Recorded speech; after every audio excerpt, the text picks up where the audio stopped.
Mukhang nag-sunstorm ngayon ah. Yung kaulapan, medyo madilim-dilim. Pero syempre, tuloy pa rin yung workout natin. Siyempre, hindi natin makokontrol. Kaya mag-focus tayo doon sa mga bagay na kaya natin kontrolin. Let's go! Mukhang nag-sunstorm. Winter is coming. Okay, 5:29. Don't depend on people. Depending too much on other people for your fitness and health can hold you back. All come and go. 4K, 5:30, 6K, 5:36, 8K, 5:54, 10K, 5:50. Thank you, Lord. 12K, 6:10.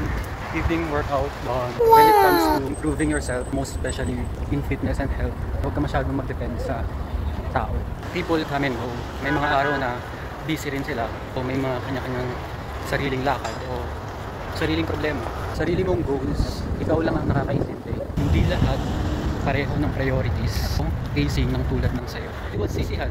Baka sisihin mo pa sila pag hindi ka nag-progress sa workout o training mo. Self-reliance builds strength. Pag nasanay ka na maging masipag kahit mag-isa, mas matibay ka sa long run. Kung may kasama ka sa workout mo, bonus na yun. Pero dapat ikaw mismo yung driver ng progress mo. Kahit sino pa o ano pa yung mawala, basta tuloy ka lang sa progress mo.